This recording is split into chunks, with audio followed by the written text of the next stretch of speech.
Hi, this is Matt Dalby. Welcome back to Santiago's Dead Waspcast. This is episode 4, and we're picking up from the discussion that we had last week. And I think we'd got to the point where I'd accused Led Zeppelin of being wanky. So yeah, take it from there. See ya. Just thinking then, Dylan, I've got Biograph there, which I can see, which my father bought. That was his record. That's got that's kind of where Dylan started revisiting and re-releasing stuff that he previously hadn't released, sometimes because it was too personal. That's got Blind Willie McTell on it, right? Which is a fantastic track, but it is quite personal. You can see why he felt a bit uncomfortable about releasing it. I mean, I think it was only about 2 or 3 years before that he hadn't released it, and then it came out on that. But he's sort of now got this monstrous program of reissuing and taking charge of his own legacy. I mean, there's stuff that I'm never going to bother listening to. There's too much of it. It's too much. I think it just overawes me. I've not in any sense at all made any serious investigations into Dylan. When I was in my late 20s, I bought 3 albums, and you could probably guess which they are before I can even remember. Blonde on Blonde, Blood on the Tracks, Hard Highway. Yeah, 61. Yeah. They're the only ones. Perhaps it was just a box tick exercise when I was younger, thinking, wow, Dylan's someone I should know about and be interested in, so I'm going to buy like these albums, and then I can sincerely claim to know about him. Perhaps that's all it was. That wouldn't surprise me in the slightest. But I really enjoyed his autobiography, which came out probably about 10 years ago now. Yeah. I thought that was terrific. Someone I always keep an eye on in news. Obviously, like the big news this week or last week, I can't remember. It's bloody months ago by the time this gets. Yeah. I'm just being distracted by your well-stocked fruit bowl and wondering if I could have a banana, Matt. Yeah, that's what it's there for. Cheers. What was big news this week or months ago, depending? It was Donald Trump winning the election. Oh, nightmare. He's a rude and arrogant individual, apparently. Yes, according to the Nobel Prize Committee. Yeah. Dylan is a rude and arrogant individual. I mean, so is Trump, but... Yeah. I think Dylan's a bit more thick-skinned than... Nobel Prize for Literature. When I heard, I was like very surprised but excited. Not too sure why I was excited, given what I've just been saying about my only peripheral fleeting interest in Dylan, but obviously there wasn't a level of excitement. What do you think about this award? I was surprised by how little I actually cared either way. To be honest, Do I need to step away from the mic whilst I'm eating this banana? Doesn't matter. I'll come forward and see if I can drive everything into the red. I can kind of see it from both sides. I think he's a good writer, but I think a lot of it, particularly in the songs, is inseparable from the songs. I think the thing with music is that you have 3 elements. You have the words, you have the music, and you have the performance. And those things are kind of inextricably tied together in a way that they're not necessarily with novels, and aren't quite as strongly with poetry, although there's sort of areas where there's crossover where those things become very much more entwined. I mean, I like him a lot. On the other hand, I think there are fans of his, particularly writers, who get way over the top and say some really stupid things, and you're just like, he's a really good, really influential musician and songwriter. Making these comparisons isn't really helping your case. Like it for what it is. Yeah. It's the way that sort of mid to late 80s, once Madonna had kind of established herself, people suddenly had to justify liking her and sort of making this cultural phenomena about it. And in a sense, sort of what people seem to have tried to do with Dylan is separate him from this context of pop and rock music and folk music and whatever, take him out of this context and make him something else separate apart from that. And that seems kind of stupid to me. I can see where you're coming from, totally. And I won't dispute stupid, but at the same time as it seems stupid to you, I also find it interesting. I remember an early thing that I read, Julie Burchill and I think it was Toby Young's The Modern Review.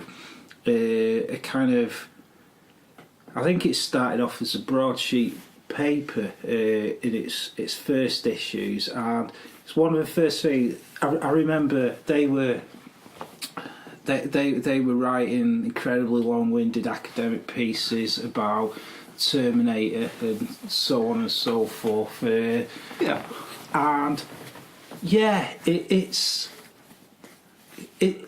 It's often stupid, it's often funny, and there are umpteen places online, like where you can postmodern generators, where you can generate entirely meaningless essays and articles filled with postmodern buzzwords and critical theory phrases and so on and so forth.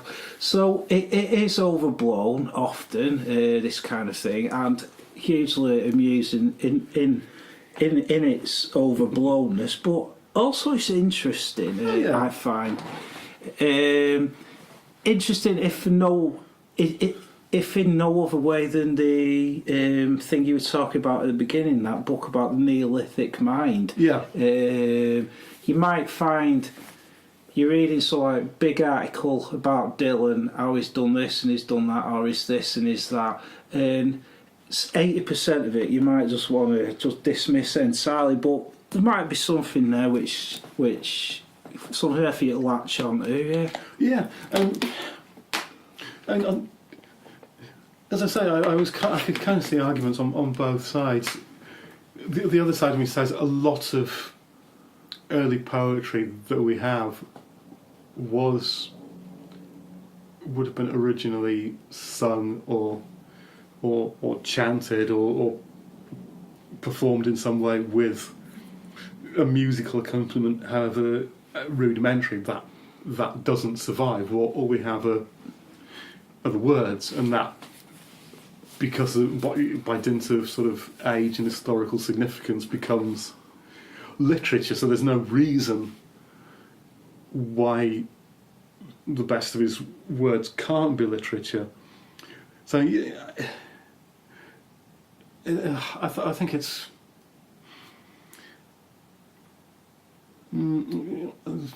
again, some of it probably comes down to me getting itchy when everything sort of becomes a big kind of great existential importance. You're like, well, yes, it's important. It's important to me. I really love this stuff, but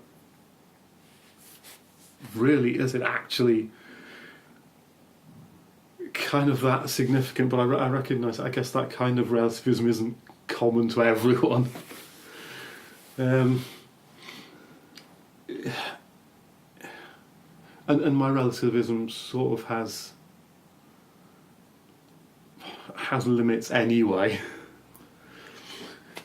Because but yeah, then I'm going to end up looping off into a whole sort of debate about ethics, which is well, I'm on the verge of asking you about the importance of things and how and what you think is important in life and so on and so forth. But I'm not sure.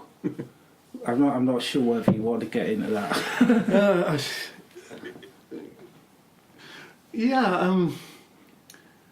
I mean, a lot of this is it's probably stuff that you've experienced. It's probably stuff that other people have experienced. It might, in my case, be slightly coloured by autism, so that's something to bear in mind. I think the first time I ever started thinking about values and sort of consciously looking at them would have been late teens. I'm just thinking sort of how much backstory to give, because I can get into quite funny stuff if I go further back. I kind of around 13 and 14, I was wandering around the hills where I grew up, luckily talking to myself a lot. And these conversations very often took the form of interviews, people interviewing older me, looking back at my life. And so I sort of spun these great futures for myself, you know, whether it was me being creative and kind of winning all the prizes and stuff, all this kind of you know, in a way, power fantasies, but not kind of superhero power fantasies. Yeah. It was sort of kind of Nobel Prize, Booker Prize power fantasies. Yeah. These power fantasies, but then kind of got mixed up with the kind of religious beliefs that I'd grown up with. Yeah. I started wandering around the hills, convinced, despite lack of any evidence to support it, that I was a reincarnation of Jesus. So I'm wandering around the hills. I'm like 13, 14. I'm Jesus. I can turn water into wine. The reason I don't is because I choose not to, because I don't have a lot of friends this time. Why not be Jesus? Hell, I think this is a sound aspiration for anyone. I think everyone should be Jesus. This accelerates until, again, despite the sort of absence of any supporting evidence, I'm God now. Wow. I'm wandering around on limestone pavements. I'm God. I can change anything that I choose. Everything's within my power, but because I'm God, I'm choosing not to. This is my moral superiority. I'm not going to intervene unless I really have to. This will be later down in my life. I kind of came down from that high, sort of by the time I was 15. Who were you then? Well, it sort of went back to Jesus briefly, and then I was kind of like, no, actually, I'm an alien. I'm sort of like a kind of avatar from some alien species, and you know, this is. I'm just here to observe these humans. That probably was autism. That probably is feeling very isolated and not understanding what the fuck is going on. Yeah, and feeling like an observer. That aspect certainly would be. And then, sort of having gone through all this, one day when I'm 15, I wake up and I have a very normally I don't think in words. It's sort of sensations and colours and emotions. Right. And everything has to get translated into language, which can make some things problematic. But I remember waking up one morning and having this very conscious thought, it's a nice day, there's no God, I'm going for a walk. And that was the end of my religious phase. Crikey. But that's kind of... Crikey, to say the least. That's kind of just a precursor. That's just comedy background. Okay. Fast forward to being 18, 19. And I decide that I have to consciously... And I get into this through writing scripts. I've been reading... At this age, I've been reading some Shakespeare. I've been reading Joe Orton. I've been reading some other drama. I can't remember what. And I think, yeah, okay, I'm good. I'm a playwright now. I'm going to write some scripts. And the influence of Joe Orton and some other things, it must have been something specific because of the sort of decision was I'm going to look at my morality and I'm going to pull my entire sense of morals apart. And I'd been reading philosophy as well at that time, so the idea was to start from nothing, to say, okay, this is a universe that, as far as I'm concerned, and I recognise this isn't other people's belief, this is a universe without God, without purpose. This is a universe in which we're a very small part of a very small planet and a very small solar system. We're absolutely minuscule, even if there were a God, which there isn't, as far as I was concerned, and still am. Anything you do is of no consequence. But obviously, at that point, I'm then like, okay, does that mean that I can go out and murder someone? And you think, well, in absolute terms, probably yes, but we're not looking at things in absolute terms. We can't see or conceive the whole universe. We can't conceive. It's difficult enough grasping sort of how big the planet is and the numbers of people on the planet. You're living in a series of social contexts. You're living in the social context of your family. You're living in the social context of your friends. Social context of people that you're going to school with or you're working with.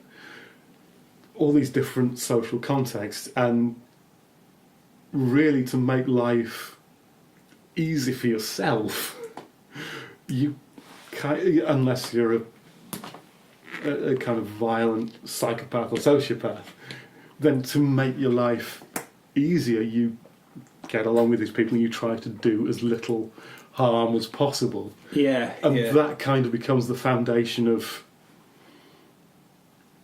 everything that I've built on that. Then also follows study into philosophy. I'm assuming you encountered the kind of traditional late teen reading list of Camus and Sartre and all that, those kind of guys. No. Okay. And there's a very specific reason for that. Right. In that I've always been... if people tell me something is good, then I should read it or I should watch it. Yeah. Certainly from age of about 11 up to at least mid-late 20s, my response was, fuck you. I'm going to go read this. So, people told me, I was a good reader, I had an advanced reading age. People would say, you should read Jane Austen. Yeah. I was like, I don't want to read Jane Austen. I want to read racist Edgar Rice Burroughs. I want to read racist Biggles books. I want to read, objectionable sexist Ian Fleming. I want to read trashy Alistair MacLean. And I've read huge amounts of pulp shit with, and a lot of it, when you look at it, it's got horrendous values underlying it. So I kind of went in the opposite direction from where people wanted me to go. If I found stuff, I did read Bertrand Russell, and didn't understand a fucking word of it. I mean, you can understand why I was asking you about those two particular writers, because a lot of what you were talking about it is an echo of the stuff in their books. I'm interested in the idea of how we find our influences, how we end up there, how we end up where we end up, and how we end up buying and reading the books that we buy and read, and listening to the music that we'll listen to, given our contexts that we were born in and we grew up in. Because I mean, for me, there was no kind of older brother figure. There was no kind of older family member of any kind, or set of friends who were pointing me in any particular direction. When I look back, it seems to me that I very much followed my nose and worked through a set of influences independently. Not really. I weren't working to any kind of systematic plan. It was just, I'd find something which interested me, and maybe that would lead to something else, and so on and so forth. The NME, when I was a kid, the NME was a massive thing for me. When you'd get interviews with bands, and like the more literate ones would reel off a list of books and films and art and so on and so forth, and then obviously that would lead me to go and checking it out. I remember when I was still at secondary school, so I was not yet 16, but I used to go into town on my own, town being Manchester, on my own largely, and I'd stand in Piccadilly Records in its old location, halfway up Market Street, its old location not being its original location, and I'd spend about 2 hours there on my own, just flicking through the racks, and if I ever bought anything, I'd maybe buy like a 12-inch single for like £2.50, but I would have spent 2 or so hours in the shop, and looking back on it, I think that behaviour is bonkers. What was I doing, really? I had no money, I was on my own, yet it seems to me that in Piccadilly Records I recognised a kind of, almost like a portal into another world, which was different from the world of home, which was different from the world of my immediate area in Salford, where I grew up, and it's like this is a potentially an entry point, Piccadilly Records, into a world I want to inhabit. So I'm going to stand here as long as I need to stand here, and just see what happens next, and just hope something happens. Something must have happened, because I've for many years I've been relatively happy and content in the world that I do inhabit. But what that something was, I don't know. And it's people often say, what did we do before the internet? With me, it was magazines and it was radio. Yeah. There were influences from my parents, there wasn't a lot of stuff at school, particularly. I wasn't really interested in what the other kids were interested in. What there was radio, and specifically there was John Peel and Andy Kershaw, and then there were other specialist programmes around in the evenings, and there were magazines. There was sort of newspapers, things like NME and some Melody Maker when that still existed. And I grew up in the middle of nowhere. I had to plan if I wanted to go anywhere. I had to save up, and I had to go 30 kilometres in one direction to Skipton, or 30 kilometres in the other direction to Lancaster. And they did have record stores at that time, and somehow, without the internet, without friends whose the most outlandish they ever got was heavy metal. It was Wasp and things. there were some kids who were into Sonic Youth, and were into Prince and stuff, but they were mostly the cool kids. I still liked that stuff, and Prince to an extent crossed over to kind of everyone. But somehow, despite that isolation, or my relative social isolation anyway, I still came across Sonic Youth. I came across slightly later Truman's Water. Oh, I remember Truman's Water. I saw Truman's Water at the boardwalk. Horrible scene of responsible for Oasis, the boardwalk, as it was where Oasis rehearsed. I feel ill just mentioning Oasis, but Truman's Water were ace. And I kind of came across those sort of things, and also was exchanging tapes as well, and discovering sort of punk and hardcore things from the States. Right. And sometimes stuff that was quite good, like Operation Ivy, that then a couple of years down the line sort of ended up as kind of skate punk, ska punk, sort of rancid, and you were just like, you used to be really good, and now you're just annoying. The fuck happened? But it's like that with a lot of small scenes. You get a lot of bands, and you get a lot of people who do interesting things early on, and then you're just like, oh, okay. What's interesting, something that's interesting to me is how kind of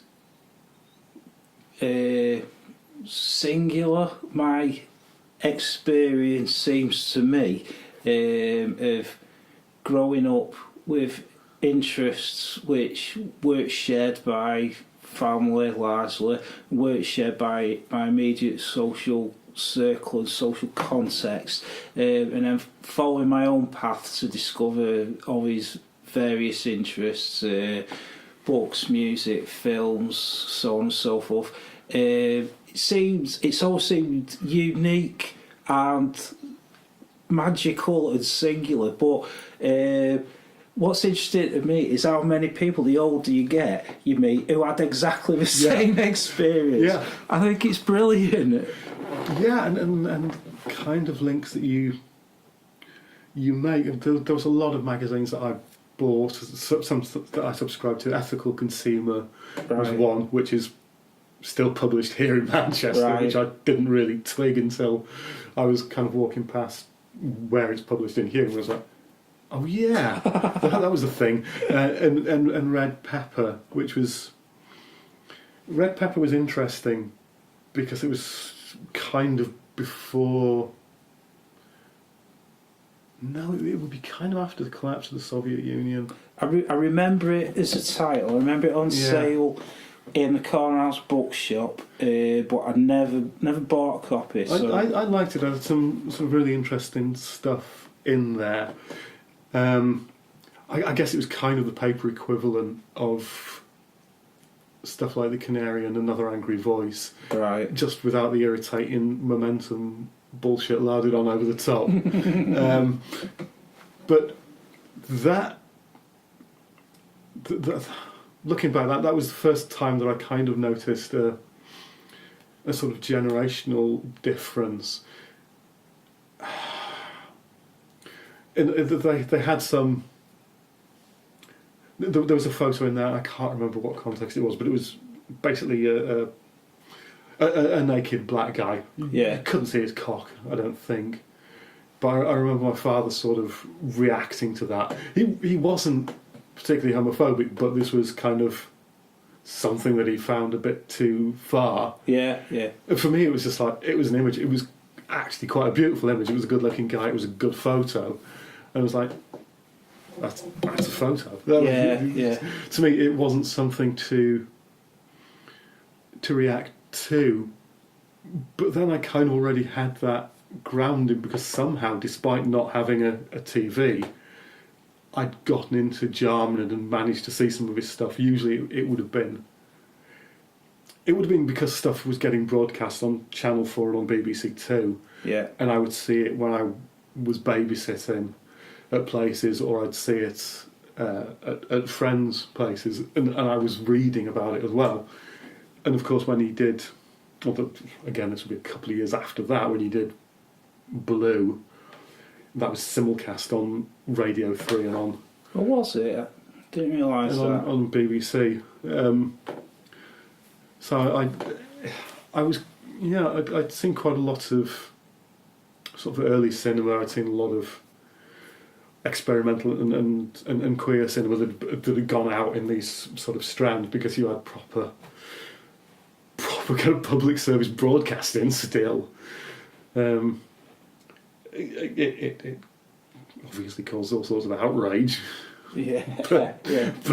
at least it was getting broadcast.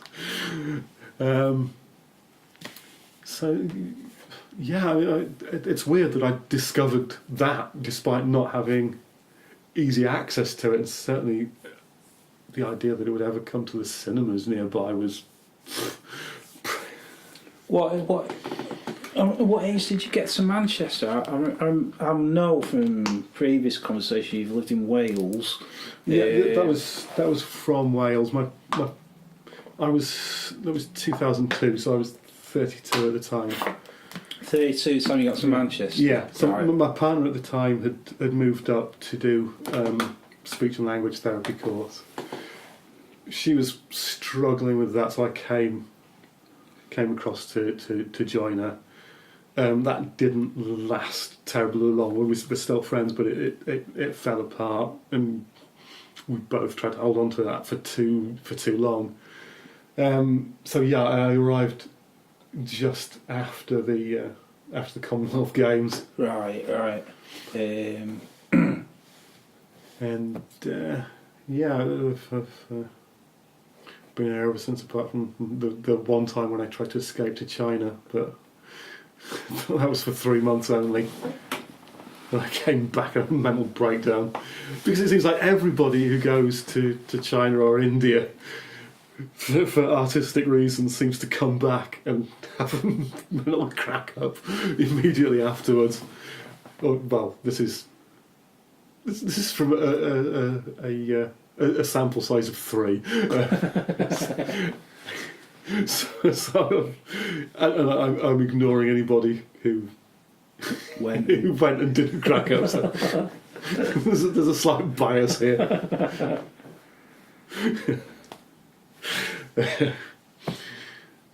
And I don't count because I've got a history of cracking up anyway. So. But, yeah, it's. I was previously in Cardiff, which was nice. It was a small city, but it's got a lot going on for a small city. But some of the things that were there, I missed. And it's a shame. I was trying to experiment with my poetry. I was trying to write interesting stuff, trying to find ways in, despite not having a context for experimental poetry. I didn't realise that I had a living resource there in Peter Finch. Yeah. Who'd been in London and been around the Poetry Society when you had the whole thing with Bob Cobbing and them kicking off. I didn't realise he'd been part of that, because I didn't know about that. Had I known about that, I would have been round his flat knocking on the door, asking for guidance. You mentioned Bob Cobbin there. Are you aware? Have you been to the thing at John Rylands at the moment? The small Jeff Nuttall exhibition. No. Yeah, the John Rylands building on Deansgate. There's, I mean, all the exhibitions are necessarily small because like the space is what it is. But it's like a corridor space through one of the library rooms, and it's got about 9 or 10 displays tracking Jeff Nuttall, who is described in all the exhibition bump as a polymath, but as far as for me, I know him as the author of Bomb Culture and as a poet, but he seemed to do a lot of everything. I think he taught painting as well at some art school, and he was in touch. Yeah, he had a magazine called My Own Mag, and he was the first guy in the UK to publish Burroughs, and he corresponded widely with lots of beat writers. Lots of his correspondence is on display there. It only take up 20 minutes of your time, but it's worth a visit. Yeah, and it's nice to see Rylands putting on something a bit adventurous, really. Yeah. I think they've got some interesting stuff in their archives. Right. Because when I started my creative writing course, we did a visit there, and they had a whole chunk of Dom Sylvester Huardard's archive, which has not been. I think at that time it hadn't been catalogued yet. Right. Because I remember, sort of within a year or two of that, there was the Text Festival. Yeah. I think it'd be the 2011 Text Festival. No, that's mine. It'll be spam call. Okay. So I'm going to ignore it. Because I remember sort of from social media or from his blog, I think Jeff Huff had gone along. Yeah. But hadn't been able to see the Dom Sylvester Huardard because it was then in the process of being. Oh yeah. They're going to ring off. Yeah, I think he'd not been able to see it because it was right. Been sorted out. Archiving, so yeah, they've got some really interesting stuff in there by the look of it. Yeah, I think you're right. I think I'm aware of that archive. Exhibition wise, I've seen some good stuff, but nothing contemporary. This Nuttall thing was like the first modern exhibition that I've seen there. I saw William Blake one there a few years ago, and my wife saw recently one about magic and spellcasting and so on and so forth. She said there's a famous book, Magnificum Malef. Yeah. Do you know which one I'm talking about? I can't remember what it's called. Can't remember the exact title, but I know the. Yeah. They had the copy of one of those there. Right. Yeah. I think a lot of people pass it by actually. I sort of tend not to be aware of stuff, and when I am aware, things sort of drift by me a bit. Yeah. But in this case, I think specifically John Rylands. It's. I'm not sure that people know that you can go in and you can have a look at things. Like I wasn't for many years. I mean, I've lived in Manchester forever, and I can't remember when I first went in, but probably only like 15 years ago or something. For me, it was just some old Gothic building you passed by and didn't even occur to you to go in. Yeah, although when I went in, I because of my fear of height, I didn't approve of the of this stuff. Although it's very nice, the kind of modernisation of some of the interior. Right. It's like, okay, your architect is a cunt. You've got this open stairway leading up to like second floor or whatever. You've got open walkways. You've got glass elevator. Fuck you. This is not helping me at all. Give me a closed staircase. I'll be fine. I'll get up there. I can manage that. This is the same problem every day when I go to work. It's like, oh yeah. How can we convert this? Let's open up the atrium. Let's open up the whole front. Let's have the first 3 stories completely open, and let's, from the second to the third floor, let's cantilever out this staircase over dead space. Scary times. It did inspire something. I think I mentioned this last time. Just the whole idea of having this empty space below you. And at that time also doing swimming lessons, just like, okay, you could fill this space with water and then jump off this floor. Don't think about jumping off the floor. Don't think about jumping off the staircase. Just carry on walking.